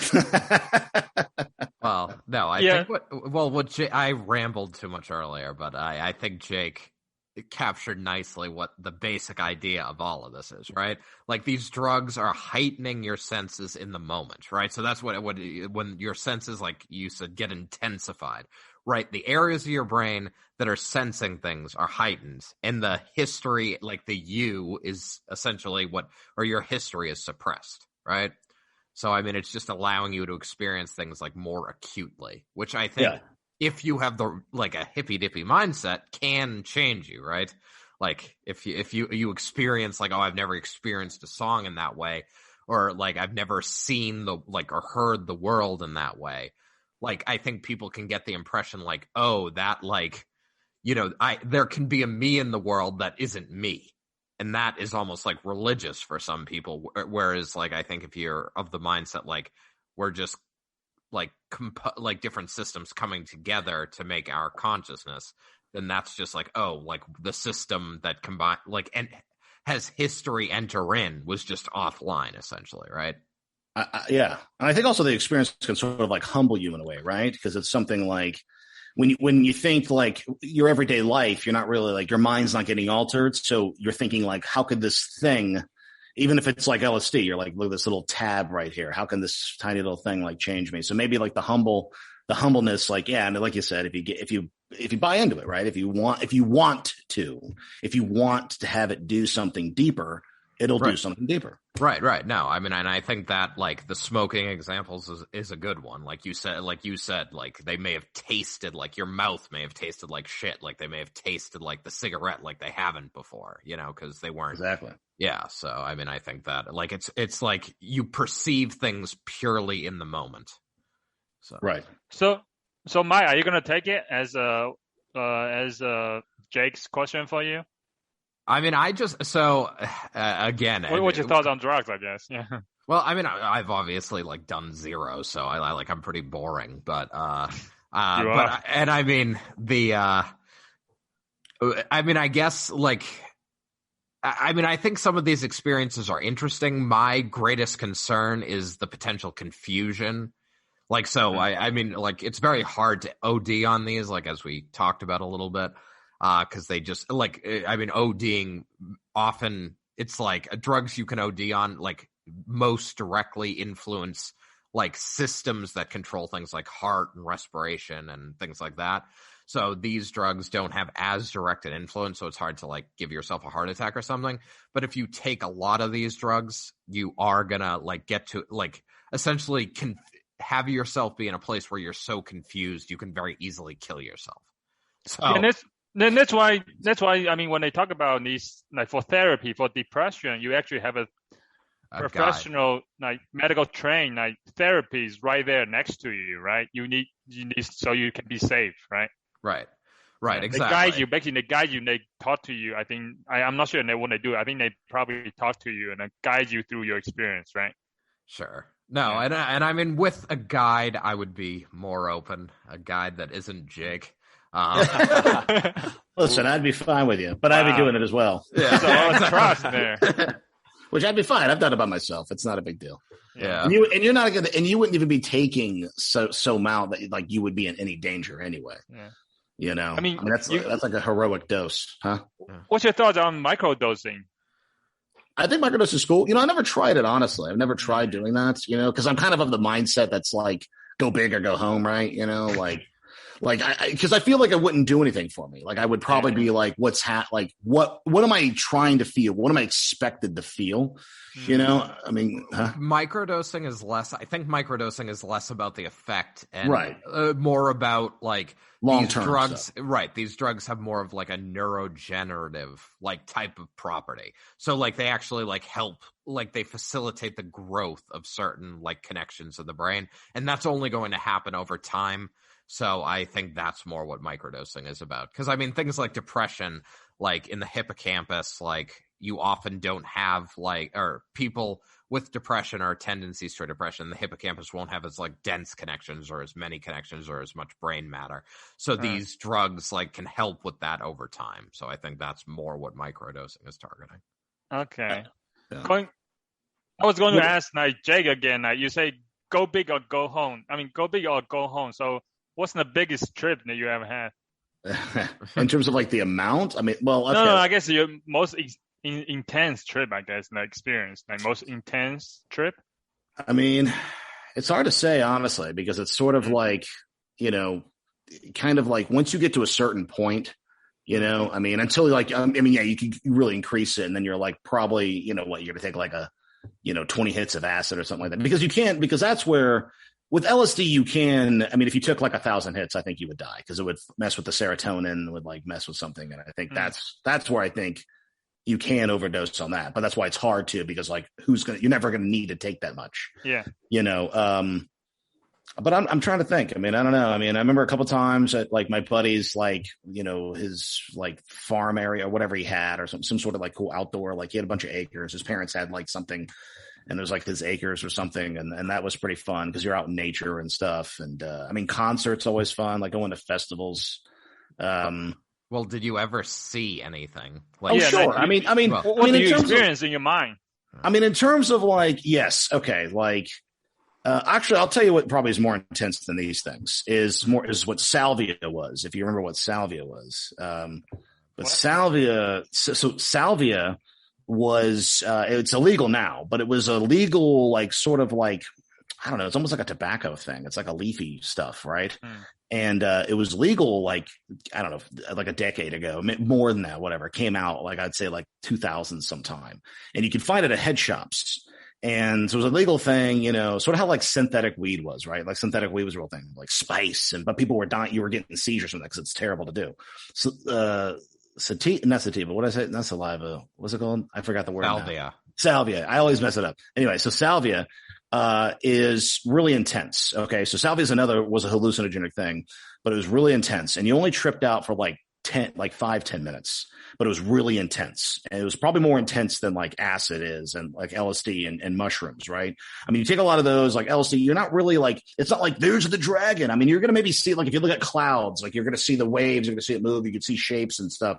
If you look at like an oriental rug while you're like hallucinating on shrooms and acid, like you're going to see, like you can maybe see it like sort of like weird shit. If you look at like grass, like when I was out in the woods, right? When I was like kind of tripping, I was kind of like out in the woods a little bit and you're like, is there like a fucking, you know, you're like, is there a mountain lion around? And you can kind of like perceive it, but you're not like, I physically see it sometimes. Like, it's not really like that, you know, but, I would say like moments like that where I'm just sort of like, you think something's there, but it's not, I guess, you know, but, so when you say you have the most intense trip, like what do you mean by intensity? Like what do you mean by, I guess, what does intensity mean in that case? Like when you say you have the silver or something. Like, okay, the intensity would be something like, it's just like the euphoric feeling of your body, right? It's a very much like what your body is feeling, you know, and like, you know, our body experiencing a way, now you're observing yourself, seeing yourself. Yeah, it's a third I mean, person. you kind of can, right? I mean, like that's kind of like a thing, you know, you can kind of like get outside of that. Like you know, it just depends on what you like want to let your mind like get control of, you know? I mean, it's a very weird thing, I guess, at least how I describe it from my experiences cause I guess I've like let go, but I guess there's always like a tiny tether there to like know that I'm like not fully, and that's just because I know it's going to pass. You know, like, you know, you're going to eventually come down off this trip. It just sometimes doesn't feel that way, you know, especially LSD because it's like all day in 12 hours. So the intensity is like, you know, maybe like the lights are a little bit like more intense and like you're seeing waves and stuff, you know, when you see like a delay, you like move your hand and it's like, like it keeps going almost like, you know, now in terms of the, salvia, taking that, I remember one time seeing my buddy across the way, and when I looked at him, like it looked like almost like, you know, in the Wizard of Oz, and you see like the big head at the end, and like the flames leading down the hallway. Like that's what he looked like to me when I was doing that. I was like, oh my god! And you really feel like out of body. I remember one time taking it and telling my buddy, he told me afterwards, and I kind of remembered, he's like, you kept talking about your kids and you felt like, and I was like, yeah, I felt like I was on a roller coaster and I felt like I had kids and I was like, my kids. And I was on a roller coaster and then it's done. But now salvia, why it's terrible is that you just sweat. It's almost like you feel every nerve in your body. You know how like your body, like you don't feel your shirt because it just, you know, shuts down. But like this is almost like everything, and you're sweating and you want to take off your clothes and like you're drooling a little bit and you're just it's salvia is crazy. That's why they made it illegal, I think, now because like you can get it and like, you know, I remember one time. Yeah. So that was probably more intense than like the mushrooms or LSD. Those are intense, but there's just like, it's a different type. It's a difference between like a lawn burn versus like something that's like boom, right? The salvia is like a shotgun to your face of like psychedelicness, where like LSD and mushrooms is more of like, here it goes. It's going to take about an hour to kick in.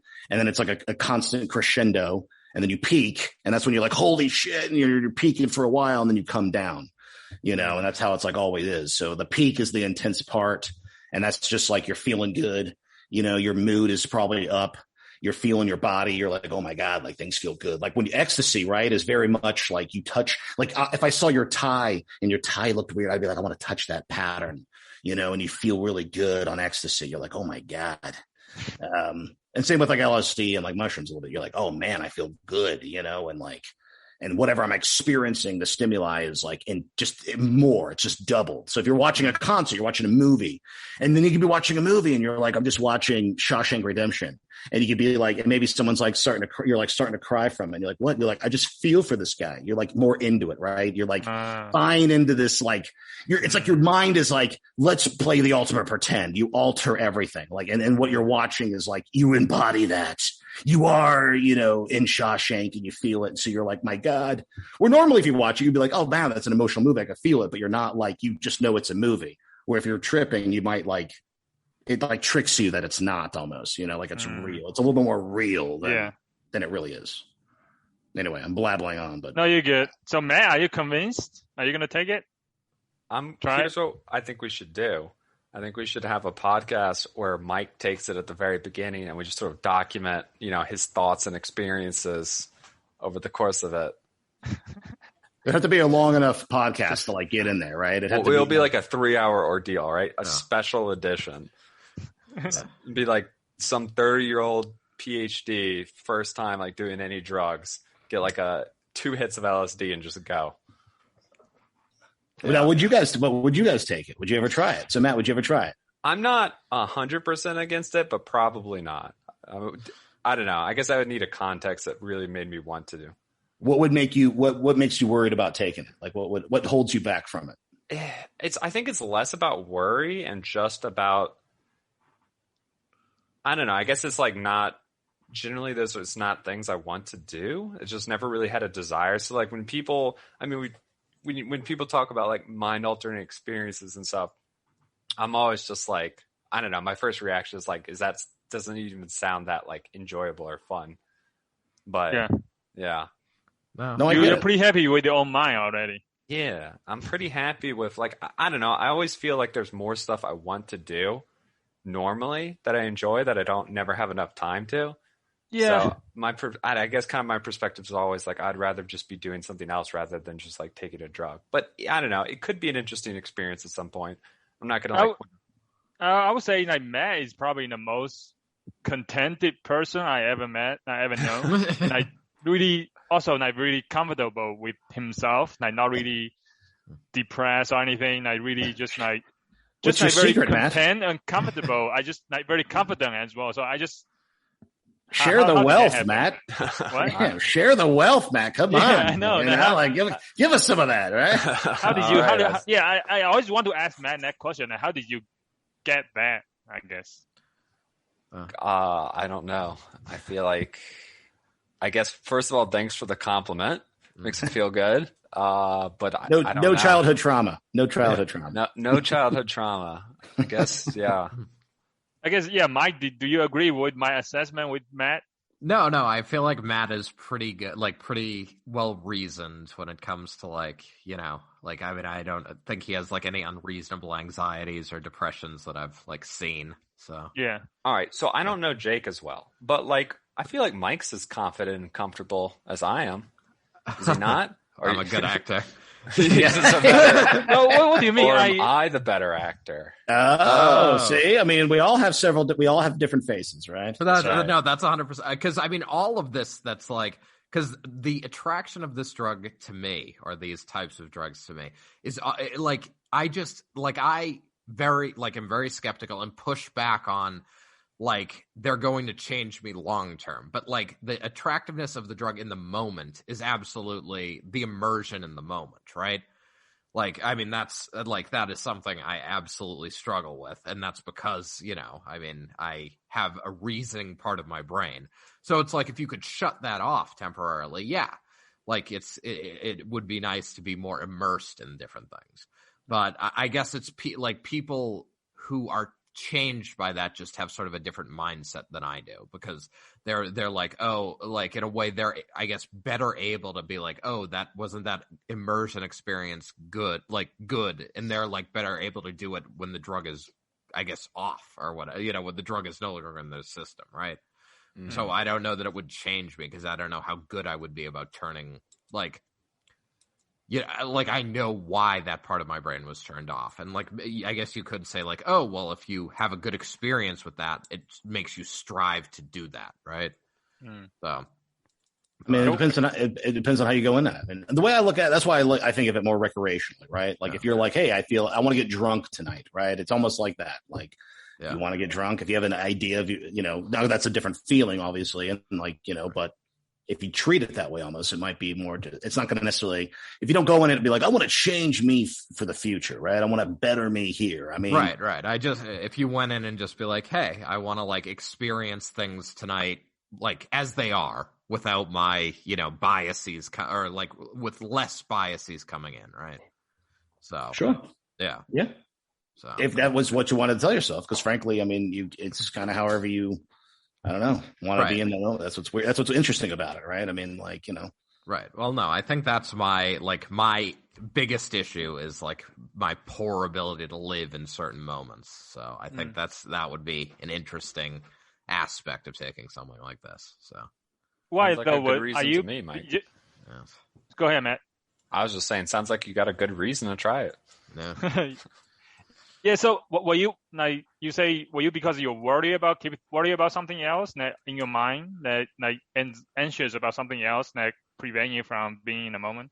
Right. Yeah. Well, I think I think basically like in any moment I can anxiety, depression, like you're attending to negative stimuli, like, or you're prone to attend to negative stimuli rather than like just being immersed. So. Yeah. Sounds like you, as Matt said, sounds like this might help you a lot. Just as what I said before, I think meditation, I think one thing that I think Michael Pollan mentioned is like almost like meditation is a way for you to get to a state like that, right? But psychedelic is doing the same thing, except psychedelic is doing it much faster, whereas meditation is gonna take years or something, right? Yeah. So. Well, I mean, I guess that's fair because they talk about like meditation is like fully clearing your mind, right? So this is.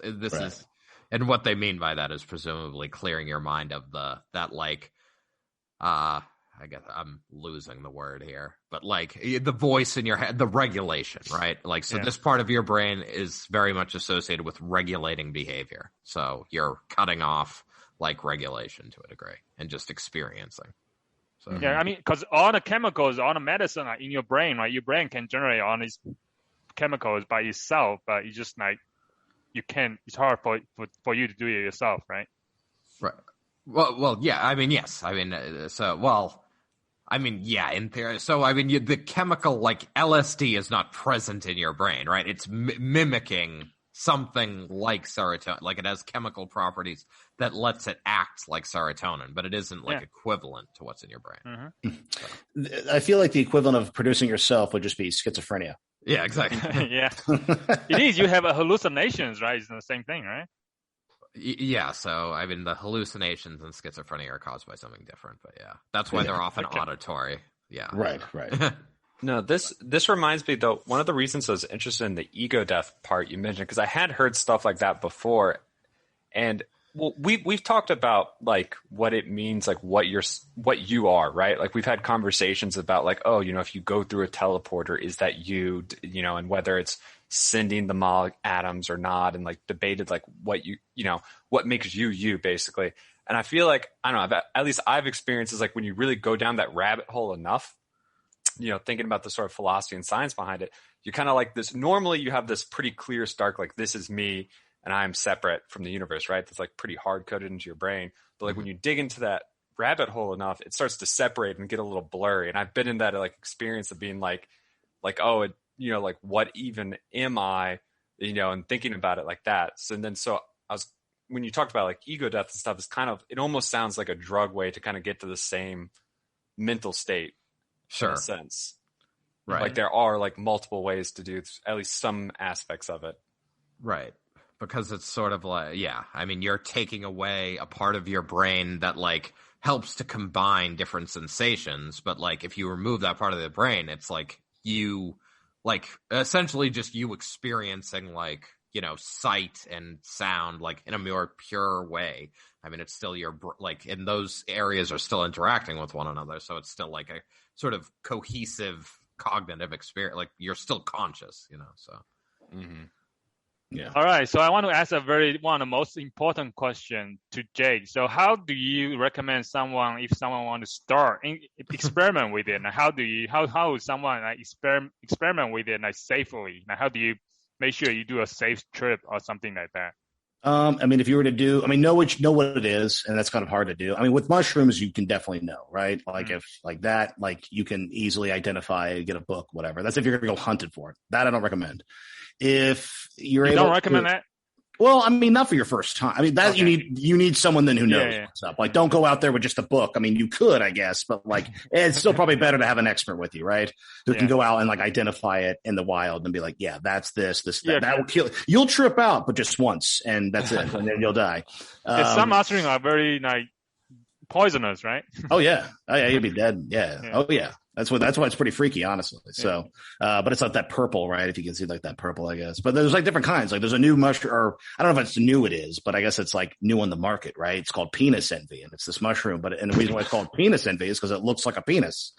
But supposedly, like it's a more intense trip, right? So, like if you were to take 3 grams of like the normal mushrooms you would take for the penis envy, you'd probably just need 1 gram. That would do that work of 3 grams. So some people make a mistake and they're like, I'm going to do my normal dose that I do, but this is like double. So you're like, oh my God. So people are like, and that sometimes can throw you off if you're like taken unexpectedly, like, oh, that's more than that's more intense than I thought it was going to be. Right. Yeah. So recommending wise is obviously you have to have someone who just has done it before, knows what's up. If you don't have that, I mean, obviously like you got to find a way to get it. LSD is hard to get.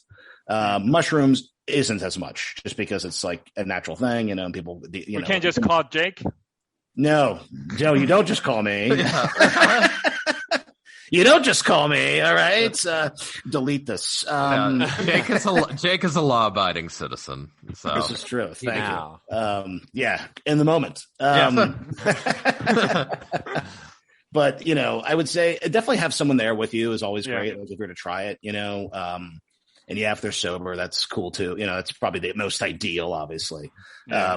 It's just have someone there and start small, right? You'd start small. So if you were to do mushrooms, I'd be like, just try like a half a gram or a gram, and see how you feel, right? Now you can't double dose, meaning like, I think mushrooms, maybe you can. I'm trying to remember. With LSD, you can't. Like if acid, I take 3 hits, cool. And now it's been like 5 hours. I'm tripping and I take more hits, like it's not going to add on. Like it might just prolong a little bit more, but you're not going to like get more intense. Do you recommend which one people should start with, or it doesn't matter really? I mean, it's a tough call, honestly, because I feel like mushrooms is more something that people can wrap their mind around a little bit more so and are more willing to, probably because maybe it's a natural thing. And maybe, I don't know, maybe I think LSD has been like enough propaganda to like really demonize this drug, right? I mean, like remember growing up and you're in the schools and they're like the story of like, it stays in your brainstem and you can have flashbacks anytime. And there was the guy who did it in the 70s and it was like, he was a dad and it was like 1990 something. And he had a flashback while he was driving and he crashed and he died and everyone died.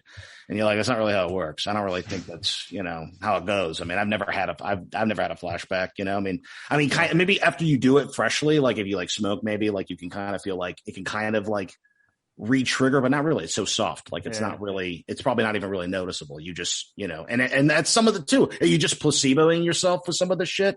I mean, the drug itself is altering at you, but what is the power of suggestion? So I say start small. I would say probably go for mushrooms. Just do like a gram, take it easy mushrooms. Definitely have someone there, and just, make sure there's another person with you. So what?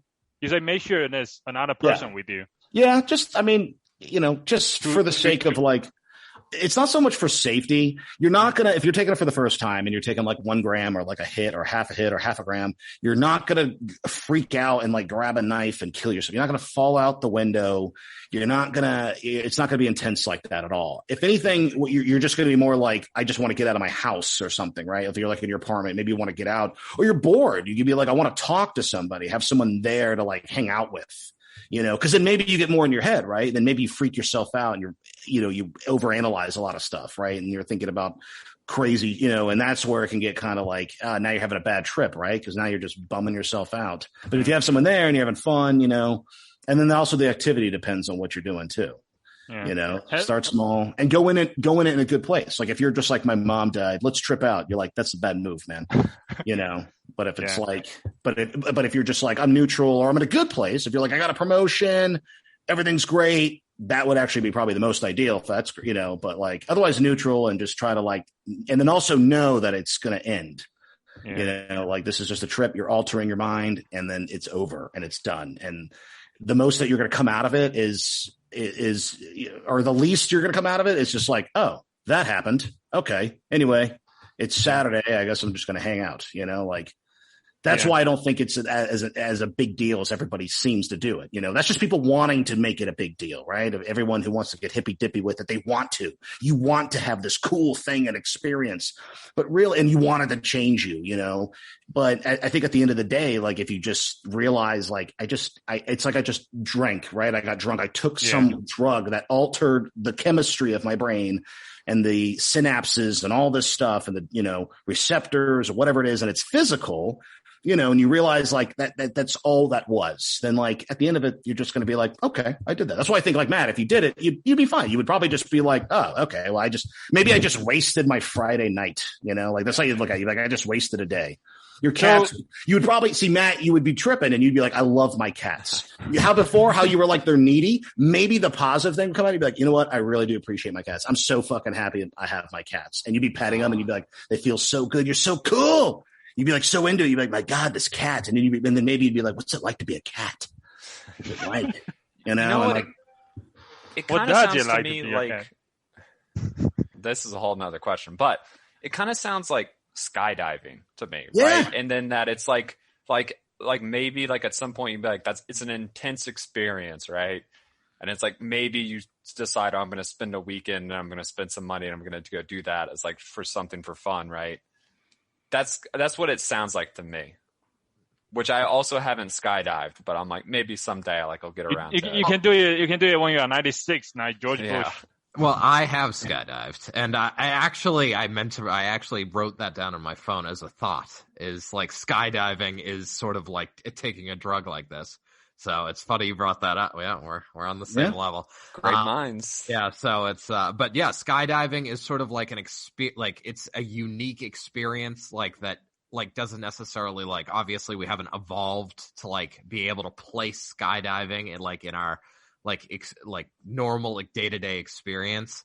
So it's sort of like, what you're seeing is so like you're seeing the world in like just a unique way. Like you're seeing and hearing something that's totally unique. So it's like you're immersed in the moment. So exactly. No, skydiving is a great point. That's exactly because you're getting that dopamine rush and you're feeling good and it's crazy. It's the adrenaline, everything, and it's a unique experience. And then and if you did it I'd love to do skydiving at least once, right?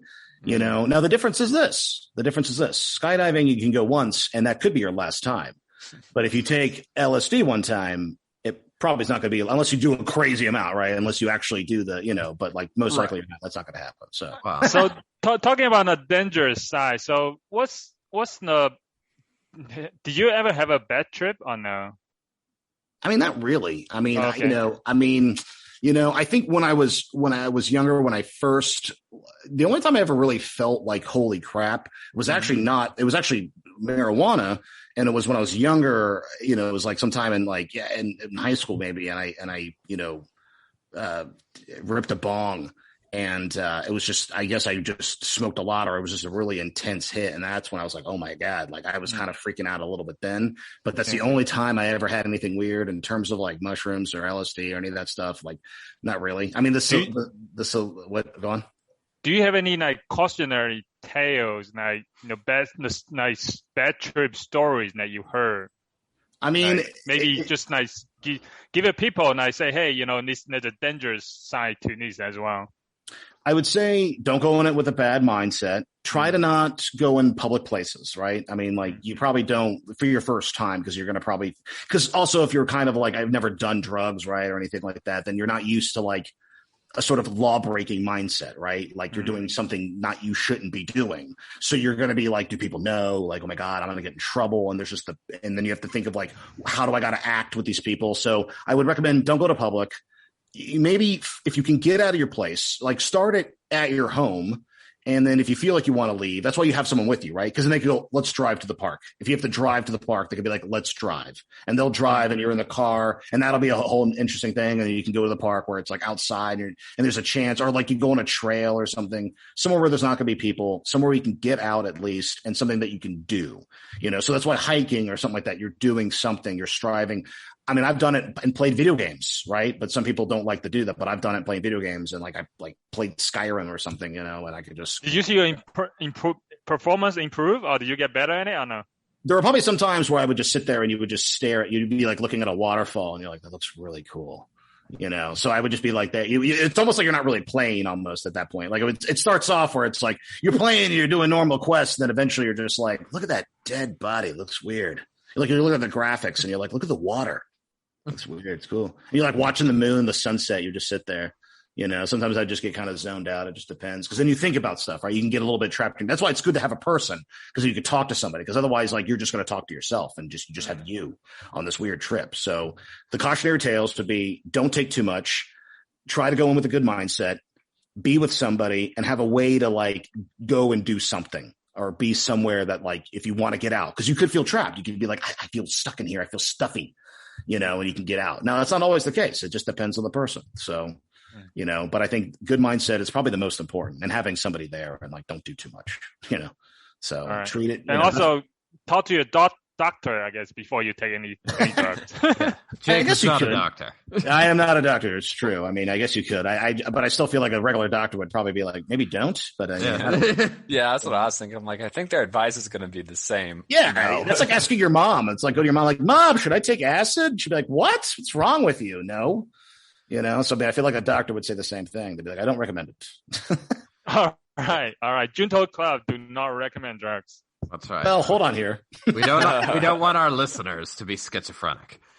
Right. Let's just make it we're clear. None of us are medical professionals. We don't know what we're talking about. And that said, we're good. That's right. It's not that we don't know what we're talking about. We never know what we talk about. Yes. So, but no. I mean, I think to summarize, because this is once again a 2-hour episode. Yeah. To summarize, I mean, I think that, these, sort of like on the, what was the name of that podcast I listened to, Shu? Tim Ferriss and with Michael Pollan. Yes, on that podcast. I mean, I think they ended by saying that, more research is needed. And I mean, I think I land on that side.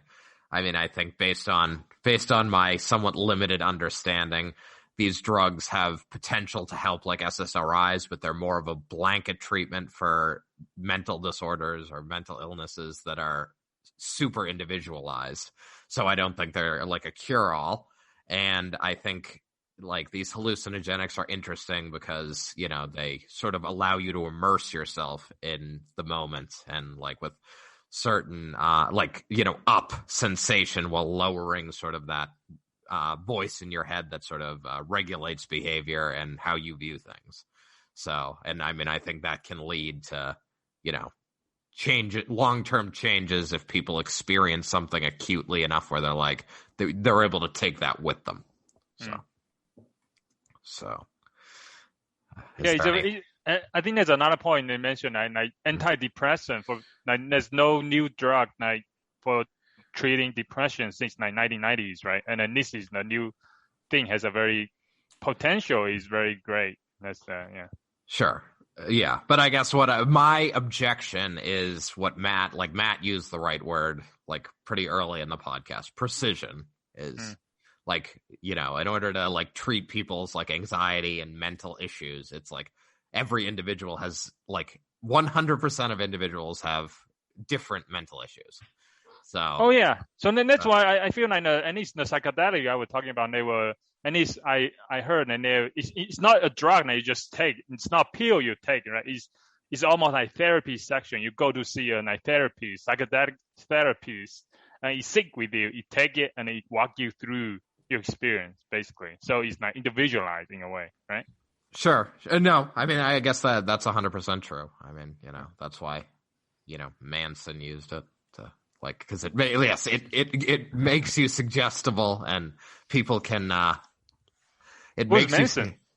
Well, Charles Manson, but yeah. So we're not going down that hole right now. But yeah, it makes you suggestible. It makes your senses heightened, and like if you like have someone to help you recognize like part of that like perceptual experience that you liked, it can help you to change. So I was gonna say, because at the end of the day, it comes down to like you if you're accepting it, right? Right. So it's true, but I think if you could sit here and someone can go, it's all bullshit, and then right. Well, it's just, I mean, like, so as you talked about, like the smoker example, like the smoker, like when they're just smoking and they may notice a shitty taste in their mouth, but they're like, oh, it relaxes me, or, but when it's like, all your senses are heightened and you're like, and there isn't that voice in your head about like, oh, like smoking makes me feel good. Like, or, in the past smoking has made me feel good. And you actually taste how horrible it is.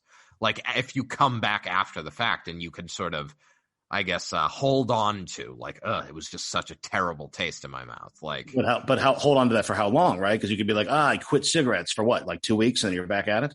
Right. Exactly. Well, that's the thing. Yeah. Right. So that's the thing. Like you're suggestible in that moment. So how much do you cling to that? So, exactly. Yeah. All right. More research needed. So stay tuned. Yes. More research needed. Stay tuned. So. And last thing, don't do drugs. Yeah. Yes. Unguided. Don't do drugs unguided. Yes. Don't do drugs and go skydiving like me. You did drugs and went skydiving? No. I said don't do drugs, go skydiving. I know. Oh, I see. Maybe you should next time psychedelic and go skydiving. See how that works. Oh man. That'd be pretty awesome, actually. Wow. The rest of your life would just be so dull after that. Probably. Exactly. You'd be like, I peaked. Yeah, that's it. Like, man. You'd be trying to like escalate it from there on, You're like, I gotta go to space, man. I gotta do a spacewalk on shrooms. That'd be pretty cool. They should test that. The astronauts should test that. I'd be very curious. All right. Well, I'll pay for you to go skydiving, Jake. All right. Thank you, Michael. Thanks. All right. Yeah, he's gonna go find you some shrooms in some guy's cow field. Perfect. Yeah, exactly. I don't recommend that. Don't do that. Don't trespass. That's right. That's the new line Jake has. Yeah, drugs are fine, but don't trespass. He's got a libertarian slant. The government telling him what he can't do, fuck off. But private property rights are important. Okay, hey, that's true. Mostly because you want to survive. They might shoot you. Yeah, exactly. Especially if it's like a farmer, right? It's going to be, Yeah. All right. Is there anything else before I take us offline? Hey, do we know what we're doing next week? Next week? That's we should talk about that. I think the next 2 weeks we are off because Shu and Matt are becoming PhDs. Not yet. Nice. We'll see. Yeah, if things go well. Yeah, we're doing our defense, so we'll see what happens. All right. If we're here, we're here. So. Yeah. All right, so we are offline. Junto Club.